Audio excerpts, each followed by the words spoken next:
नमस्कार फ्रेंड्स, आप सभी को अब तक मैंने 17वीं जो एक्सरसाइज है वह कंप्लीट करा दी है और आपका टेस्ट भी लिया जा चुका है। उम्मीद करता हूं कि आप इस टेस्ट से बहुत कुछ सीखे हैं और आगे चलकर बहुत सारे स्टूडेंट्स ने है ये टेस्ट अटेंड भी नहीं किया है, तो उम्मीद करता हूं कि आगे आप टेस्ट जरूर अटेंड करेंगे। अब हम बात करते हैं 18वीं एक्सरसाइज की प्रायिकता की।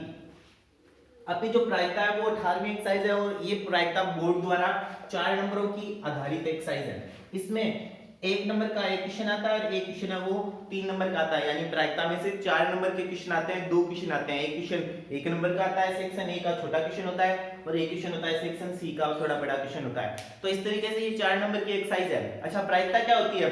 किसी भी घटना कोई घटित हो रही है, उसकी यदि हमें ये ज्ञात करना है कि इसकी संभावना कितनी है, तो उस स्थिति को हम प्रायिकता कहते हैं। जैसे कि हम बहुत बार देखते हैं कि जो बादल है वो घनघोर आ जाते हैं, तो लगभग हम अक्सर ये कहते हैं कि आज तो बारिश आ सकती है।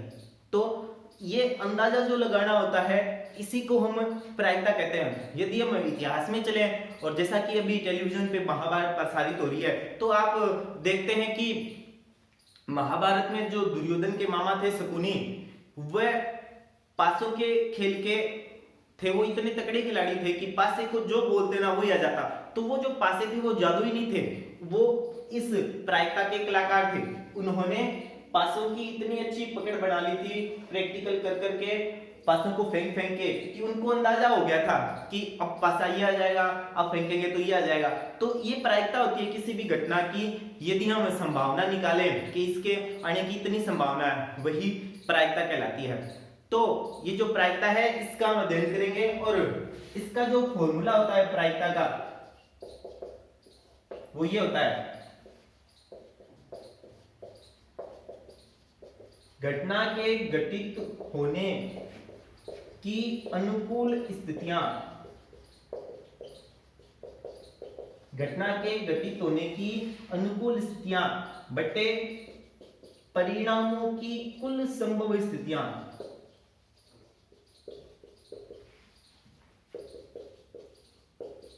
प्रायिकता का जो फॉर्मूला होता है वो होता है घटना के घटित होने की अनुकूल स्थितियां बटे परिणामों की कुल संभव स्थितियां।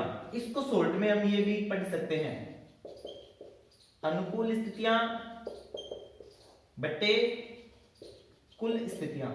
शॉर्ट में हम इसको ये पढ़ते हैं, लेकिन आपको अधिक से अधिक सीखने के लिए ये जो बड़ा फॉर्मूला है इसी को सीखना है। प्रायिकता को इंग्लिश में प्रोबेबिलिटी बोलते हैं और घटना को इंग्लिश में बोलते हैं इवेंट। तो इस बड़े नाम को कि किसी भी घटना के घटित होने की प्रायिकता, इसको शॉर्ट में संकेत से हम पीई डिनोट करते हैं, यानी पीई दिखाते हैं। पीई का मतलब हो गया प्रोबेबिलिटी ऑफ एन इवेंट, किसी घटना की प्रायिकता।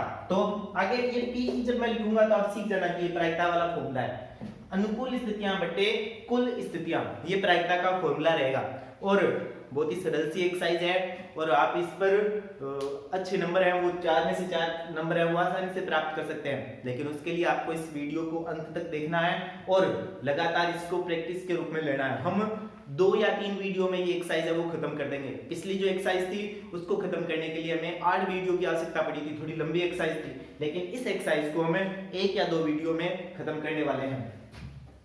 ज्यादातर संभावना है कि 2 वीडियो में ये एक्सरसाइज है वो खत्म हो जाएगी। तो आज हम बात करते हैं क्वेश्चन की। सिंपल से क्वेश्चन है, इसके ज्यादा कोई लंबी चौड़ी एक्सरसाइज नहीं है और आप जैसे स्टूडेंट्स हैं इसको सरलता से कर सकते हैं। सबसे जो पहला क्वेश्चन है 18.1 का, मैं वो करवा रहा हूं आपको। 18.1 एक्सरसाइज का क्वेश्चन नंबर 1। क्या क्वेश्चन है? एक पासे को फेंकने पर, पासा क्या होता है आपने देखा होगा, खेलना नहीं चाहिए वैसे, क्योंकि अच्छी बात नहीं है पासा खेलने की, फिर भी बच्चे खेलते हैं। तो आपने देखा होगा कि टाइम पास करने के लिए लूडो जो खेलते हैं वही पासा होता है। इस पासे पे क्या होता है? 6 संख्या अंकित होती है बिंदु के रूप में, 1 बिंदु, 2 बिंदु, 3 बिंदु, इस तरीके से 6 अंक दर्शाने के लिए बिंदुओं के रूप में लिखे होते हैं, वही पासा होता है। पासे को फेंकने के सवाल है वो आपके पाठ्यक्रम में 2 प्रकार के हैं। पहला जो क्वेश्चन है वो पहला क्वेश्चन है आपके बुक का, और एक और जो क्वेश्चन आएगा वो आएगा 7वां क्वेश्चन। तो हम पहला क्वेश्चन कर रहे हैं आप ये पढ़ोगे सवाल में कि एक पासे को एक बार फेंकने का सवाल है या दो बार फेंकने का है, ये जरूर पढ़ लेना। तो हम जो पहला क्वेश्चन कर रहे हैं वो पासे को एक ही बार फेंकने का है। जब एक बार फेंकने का है तो परिणामों की जो कुल स्थितियां हैं वो 6 ही आ सकती है। आप पासे को एक बार फेंकोगे, एक बार में अंक तो एक ही आता है, लेकिन क्या आता है, 1 से लेकर 6 के बीच में कुछ भी आ सकता है, यानी कुल परिणाम होते हैं कितने हैं, एक पासे को एक बार फेंकने पर परिणामों की कुल संभव स्थितियां कितनी है, 1 2 3 4 5 6, यानी 1 से लेकर 6 तक के अंकों में से कोई सा भी अंक है वो हमें प्राप्त हो सकता है।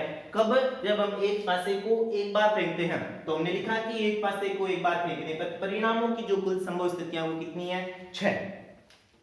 प्रश्न क्या पूछ रखा है हमें, वो ये कह रहा है कि 1 से लेकर 6 तक के जो टोटल परिणाम है उनमें से जो प्रायिकता आपको ज्ञात करनी है ना, वो ज्ञात करनी है 4 से बड़ा अंक आने की। तो अब आप सोचिए कि 1 से लेकर 6 तक के अंकों में से 4 से बड़ा अंक कौन सा है। तो ये 4 से छोटे अंक है यहां तक, तो 4 से बड़ा अंक एक तो हो गया 5, एक हो गया 6। तो हम यहां लिखेंगे 4 से बड़े अंक की, 4 से बड़े अंक की अनुकूल स्थितियां। हमने कुल स्थितियां ज्ञात कर ली, अब हम ज्ञात करेंगे 4 से बड़े अंक की अनुकूल स्थितियां। तो कितनी है, एक तो 5 है और एक 6 है, तो कितनी हो जाएगी, 2। जब भी हम अनुकूल स्थितियां या कुल स्थितियां दिखाएंगे तो इस ब्रैकेट से, ये जो ब्रैकेट है मंझला ब्रैकेट बोलते हैं जिसे, इस ब्रैकेट से दिखाएंगे हम किसी भी संख्याओं का समूह इसी ब्रैकेट से दिखाया जाता है। तो ये कितनी होगी, 2। तो हम कह सकते हैं कि इस सवाल का जो प्रायिकता है पीई है वो कितनी हो जाएगी, फॉर्मूला है ही हमारा। प्रत्येक क्वेश्चन में आपको फॉर्मूला जरूर लगाना है, ये विषय ध्यान रखें। कई स्टूडेंट्स हैं वो हल करके भेजते हैं, सीधा ही भेज देते हैं, फॉर्मूला लगाया नहीं होता है। प्रत्येक क्वेश्चन में आप फॉर्मूला लगाएं। मैंने ज्यादातर स्टूडेंट को ये भी बोला है कि आप इसमें प्रत्येक क्वेश्चन में फॉर्मूला जरूर यूज करें। आप बड़े वाला फॉर्मूला लगा सकते हो, घटना के घटित होने की अनुकूल स्थितियां बटे परिणामों की कुल संभव स्थितियां। तो मैं शॉर्ट वाला ही लगा रहा हूं। तो अब आप देखिए कि क्या ज्ञात करना था, एक पासे को एक बार फेंकने पर 4 से बड़ा अंक आने की प्रायिकता ज्ञात करनी थी। तो 4 से बड़े अंक की अनुकूल स्थितियां कितनी है, 2। तो आंसर हो जाएगा 2/6, और 2/6 आपको पता है कि 2 के पहाड़े से कट के आंसर हो जाएगा 1/3। तो ये आपका पहला क्वेश्चन था। उतारिए।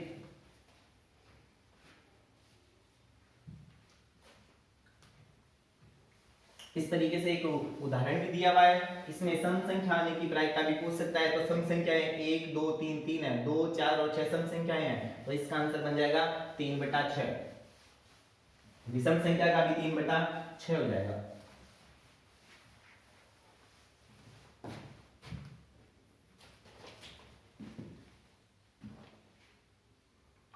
मैं सीधा ही आपको लिए चलता हूं क्वेश्चन नंबर 6 पर।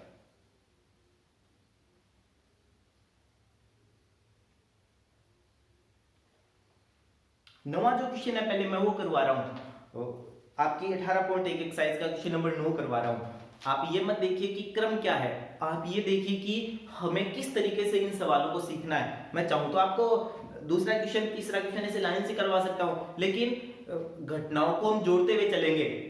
इसमें जो क्वेश्चन बनाए हुए हैं वो एक्सरसाइज में क्वेश्चन बनाए हुए हैं, क्रम नहीं दिया हुआ कि इस जो फॉर्मूला है इसका पहला क्वेश्चन करने के बाद में क्रम से ये आता है, दूसरा आता है, तीसरा आता है। ये हमें खुद डिसाइड करना पड़ता है कि कौन सा क्वेश्चन हम पहले सीखें। तो पहले जो सीखेंगे वो हम 9वां क्वेश्चन सीखेंगे। क्वेश्चन क्या है मैं बोल रहा हूं, एक थैले में 5 लाल और 3 सफेद गेंदे हैं। तो हम लिखेंगे कि लाल गेंदों की अनुकूल स्थितियां कितनी हैं।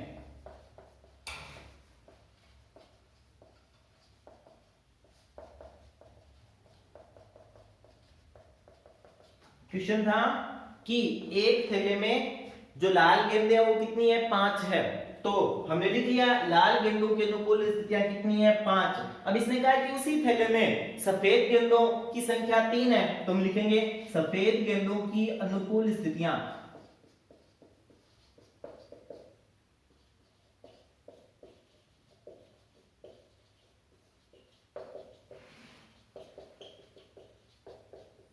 तो स्टूडेंट्स सफेद गेंदों की अनुकूल स्थितियां क्वेश्चन में कितनी दी हुई है 3 दी हुई है। आगे क्वेश्चन को पढ़ें उससे पहले हमने ये देख लिया कि मैं दो ही प्रकार की गेंद दी है, दोनों का जोड़ लगा देते हैं, परिणामों की कुल संभव स्थितियां निकाल लेते हैं हम।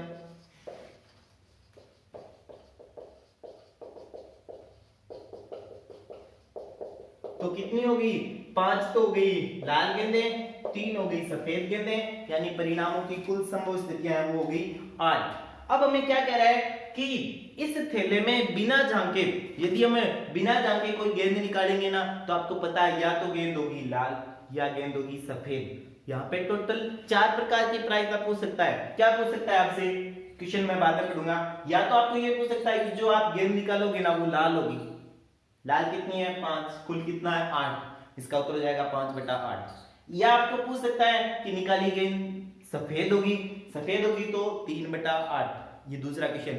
आपको ये भी पूछ सकता है कि निकाली गई गेंद लाल नहीं होगी, लाल नहीं होगी तो सफेद होगी, यानी 3/8। आपको ये भी पूछ सकता है कि निकाली गई गेंद सफेद नहीं होगी, सफेद नहीं होगी तो वो लाल होगी, 5/8। ठीक है, तो हल करते हैं हम। हमें ये पूछा है कि निकाली गई गेंद सफेद होने की प्रायिकता ज्ञात करो। गेंद के सफेद होने की प्रायिकता ज्ञात कर रहे हैं हम।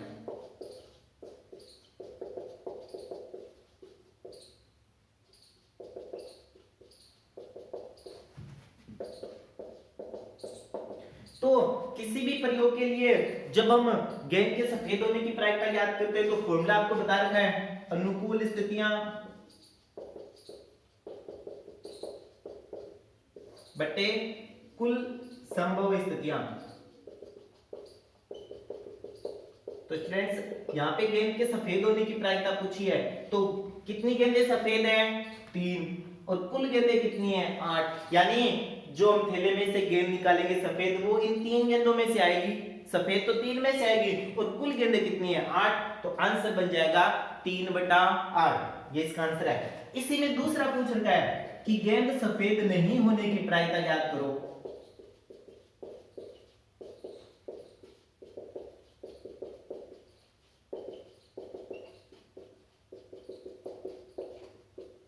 पीई बार पूछा है। जब भी आपको एक प्रायिकता दे रखी होती है और दूसरी उसी से रिलेटेड पूछे, जैसे कि सफेद होने की पीई हमने ज्ञात कर ली और सफेद नहीं होने की, जब भी एक घटना होने की और एक घटना न होने की पूछे तो जो होने वाली घटना उसको हम बोलेंगे पीई और न होने वाली घटना उसको हम बोलेंगे पीई बार। और ये आप सदैव याद रखना कि जब भी किसी भी एक अभिप्रयोग के लिए घटना घटित होने की और न होने की पूछे तो उनका योग सदैव कितना होता है 1 होता है, यानी सफेद गेंद और लाल गेंद होने की जो प्रायिकता है उन दोनों प्रायिकता का योग 1 होना है। हमें इसने क्या पूछा है पीई बार पूछा है। जब भी हम पीई बार ज्ञात करेंगे तो क्या करेंगे, पीई बार ज्ञात करने के लिए पीई को घटा देंगे 1 में से, यानी 1 में से 3/8 घटाएंगे हम।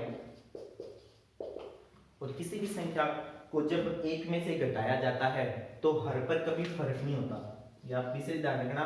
तो 8 का 8 ही रहेगा, तो फिर फर्क किस पे पड़ता है, जो हर है वो अंश में से घट जाता है, 8 है वो 3 में से घट जाएगा, यानी इसका आंसर आएगा 5/8। यहाँ पे क्या होता 3/5 होता, तो 5 तो 5 रहता, 5 और 3 घट जाते, आंसर आ जाता 2/5। ठीक है, तो आप इसको इस तरीके से भी कर सकते हैं, सफेद नहीं है इसका मतलब क्या होगा लाल गेंद होगा, तो लाल गेंद की प्रायिकता को आप फिर E1 नाम दे देना और इसको दे देंगे हम E2। लाल गेंद की प्रायिकता, लाल गेंद कितनी है 5, 5/8। यदि हम E बार वाला फॉर्मूला नहीं लगाए तो भी आंसर कितना आ जाएगा 5/8 आ जाएगा। तो ये तो मैंने आपको फॉर्मूले से बताया, और आप सीधा समझो तो सफेद गेंद नहीं है, सफेद नहीं होगी तो गेंद होगी लाल, क्योंकि 2 ही आपके पास गेंदें थी, लाल की जो अनुकूल स्थितियां है वो 5 है, इसलिए आंसर बन जाएगा 5/8।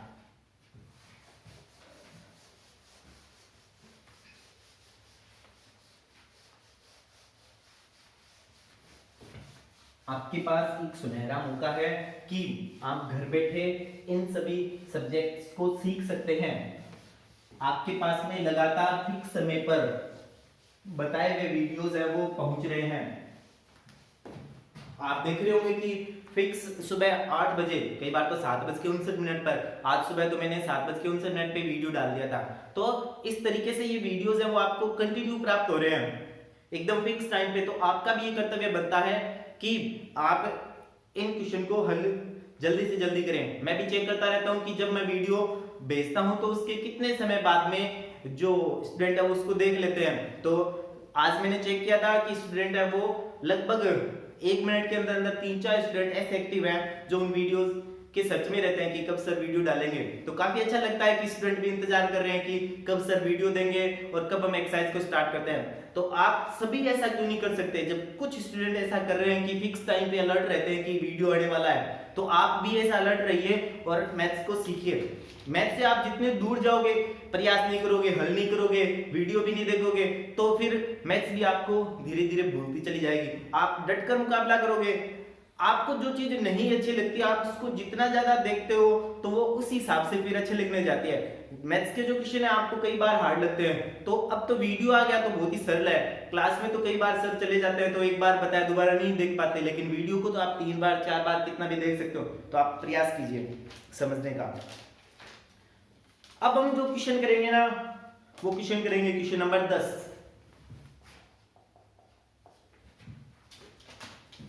प्रश्न क्या लिखा हुआ है, चलो मैं क्वेश्चन लिख देता हूं ताकि आपके थोड़ी आसानी हो जाए क्वेश्चन को समझने में। किसी कारण 12 खराब पेन, यानी खराब पेनों की संख्या दी हुई है 12 खराब पेन किस में मिल गए? 132 अच्छे पेनों में मिल गए।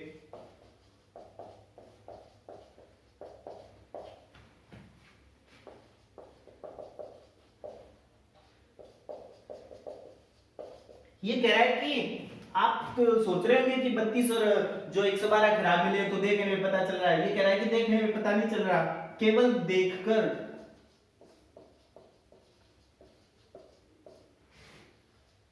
यह नहीं बताया जा सकता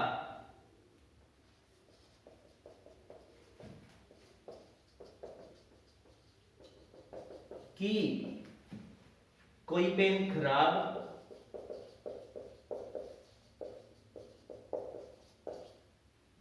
या अच्छा, कोई पेन खराब है या अच्छा है। अब प्रश्न क्या है? ये कह रहा है यदि इनमें से यदि एक पेन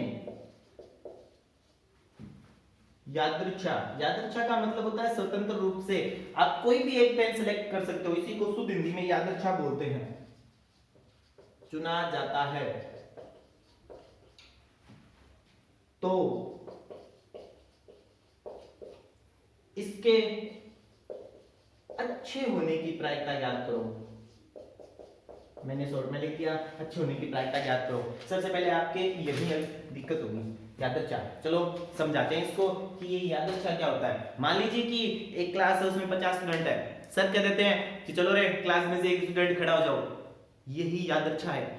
बिना नाम लिए 50 में से किसी को कह दें कि एक खड़ा हो जाओ तो वो यादृच्छा होगी। और नाम लेके बोल दे कि मोहन खड़ा हो जा, सोहन खड़ा हो जा, या कहते कि रोहित खड़ा हो जा, तो वो होगी बता के कहना, तो ये यादृच्छा कहलाती है। ठीक है, तो अब क्वेश्चन क्या कह रहा है? हमें ये कह रहा है कि 12 तो खराब पेन थे, 132 अच्छे पेन थे, वो आपस में मिल गए। देख के नहीं लगा सकते अंदाजा, जब पेन चलाकर देखते हैं तभी पता चलता है कि तो चल ही नहीं रहा था, यानी खराब पेन था। तो इनमें से एक पेन खरीद लिया किसी ने जल्दबाजी में और घर पे जाके देखा कि वो चल नहीं रहा है या चल रहा है, तो आपको क्या पूछा है कि वो खरीदे गए जो टोटल पेन है उनमें से जो खरीदा गया पेन है ना उसके अच्छे होने की प्रायिकता ज्ञात करनी है। तो सिंपल सा इक्वेशन है, हम इसका हल करते हैं। परिणामों की कुल संभव स्थितियां देखते हैं हम। पहले लिख लेते हैं कि खराब पेनों की अनुकूल स्थितियां।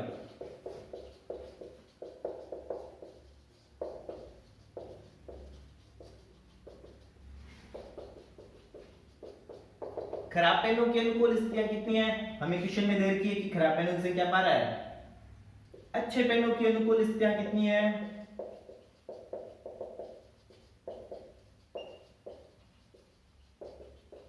हमें हमें क्वेश्चन में दे रखा है कि अच्छे पेनों की संख्या 132 है, तो परिणामों की कुल संभव स्थितियां कितनी होगी, जोड़ लेते हैं दोनों को।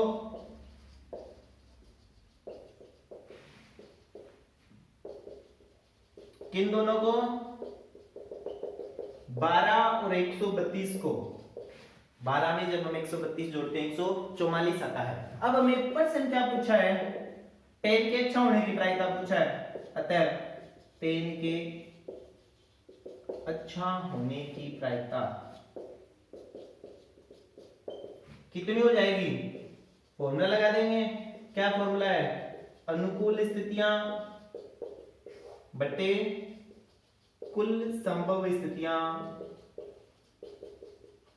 अनुकूल स्थितियां किसकी, जिसकी हमें प्रायिकता पूछा है। हमें प्रायिकता पूछा है पेन के अच्छा होने की, तो हम जो अनुकूल स्थितियां लगाएंगे वो पेन के अच्छे होने की अनुकूल स्थिति लगाएंगे। कितनी है, 132 बट्टे में कुल यानी 144, या तो आप यही छोड़ दीजिए 132 बटा 144, आप इसको काट भी सकते हैं, 2 के पाड़े से कट रहा है, 2 के पाड़े से वो 66 बार कट जाएगा, ये 2 के पाड़े से 72 यानी 72 बार कट जाएगा, फिर से 2 के पाड़े से कट रहा है 33 बार कट जाएगा, 36 बार कट जाएगा, फिर से 2 के पाड़े से, अब इस बार 2 के पाड़े से तो नहीं कट रहा है, 3 के पाड़े से कट जाएगा, 11 बार, 12 बार।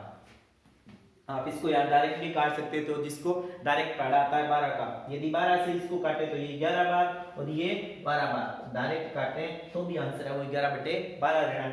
किसी को नहीं भी आता काटना, वो भी निराश ना हो, इतना छोड़ दो, 132 बटा 144। अच्छा, इसी क्वेश्चन में आपको पूछ लेता कि पेन के खराब होने की प्रायिकता, इसी में पूछ ले पेन के खराब होने की, तो आंसर कितना हो जाएगा, 12। चलो आपका ये होमवर्क है कि पेन के खराब होने की जो प्रायिकता वो आप हमें लिख के भेजेंगे, इसकी प्रायिकता इतनी आएगी सर। चलते हैं आगे सॉल्यूशन करते हैं।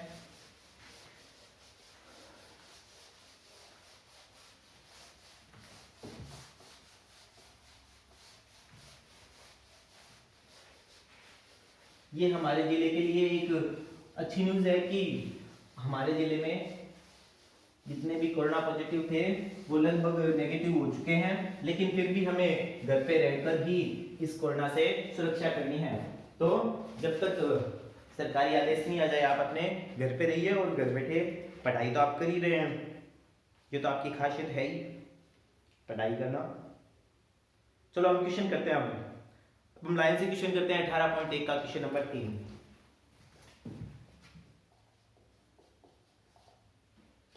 18 के दो 18.1 के तो ये 18वीं एक्सरसाइज है, एक एक्सरसाइज है, 18.1 भी है, 18वीं खुद ही है ये, ठीक है। तो इसका हमें तीसरा क्वेश्चन करना है। तीसरा क्वेश्चन करने से पहले हम ये सीखेंगे अभाज्य संख्या। सोचिए थोड़ी देर आप, अभाज्य संख्या क्या होती है।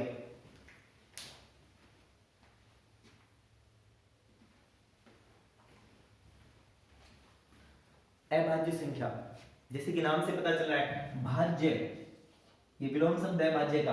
भाज्य का मतलब होता है भाग जाना, तो अभाज्य मतलब भाग नहीं जाना। चलो आज हम केवल इतना ही सीखेंगे अभाज्य संख्या, कल है वो इसको कंप्लीट सीखेंगे।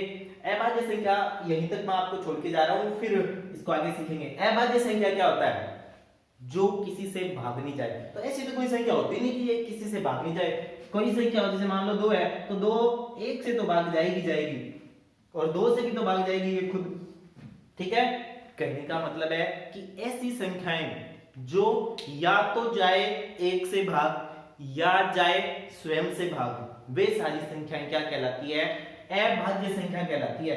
ये जो शब्द है ये आपके पूरे साल किसी न किसी एक्सरसाइज में काम आता ही रहेगा, तो आप इसको सीख ले। अभाज्य का मतलब होता है वे संख्याएं जो या तो 1 से विभाजित हो या स्वयं से विभाजित हो, अभाज्य संख्याएं कहलाती है। सबसे पहली अभाज्य संख्या 2 होती है, ये एक सम संख्या भी है, एकमात्र ऐसी सम संख्या है जो अभाज्य है। इसके अलावा 3, इसके अलावा 5, इसके अलावा 7, 11, 13, 17, 19 ऐसे, ठीक है। हमारा जो क्वेश्चन है तीसरा क्वेश्चन है वो 17 संख्याओं तक का है, ठीक है। तो हिंट देके जा रहा हूं मैं कि टोटल 17 संख्याओं में से कितनी अभाज्य मैंने लिख दी। अब आप उसका आंसर निकालेंगे।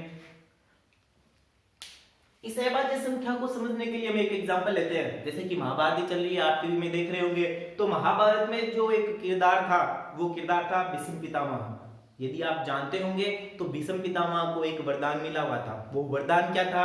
वो वरदान ये था कि या तो भीष्म पितामह को भगवान मार सकते थे। भगवान कौन होता है? सबका मालिक कौन होता है? एक सबका मालिक एक होता है। या वो स्वयं ही मर सकते थे, यानी उन्हें इच्छा मृत्यु का वरदान था। वो कहते कि अब मैं खत्म हो जाऊं, तो वो खत्म हो सकते थे, अपनी उनकी जो देह थी वो छूट जाती। तो इस तरीके से भीष्म पितामह अभाज्य संख्या से अच्छे उदाहरण है, यानी अभाज्य संख्या को समझने के लिए सबसे अच्छा उदाहरण है वो भीष्म पितामह को है। तो अभाज्य संख्या क्या होती है? या तो एक से डिवाइड हो या स्वयं से डिवाइड हो, वो संख्याएं क्या कहलाती है? अभाज्य संख्याएं कहलाती है। तो मैंने आपको कुछ अभाज्य संख्याएं दिखाई है। अब आप 18.1 का क्वेश्चन नंबर 3 है वो मुझे होमवर्क के रूप में भी करके दिखाएंगे। उम्मीद करता हूं कि आपको ये वीडियो पसंद आया होगा। आप अपने जितने भी साथी हैं, अपने पड़ोसी हैं, 10वीं क्लास में पढ़ रहे हैं, उनको ये वीडियो जरूर भेजिएगा। नमस्कार।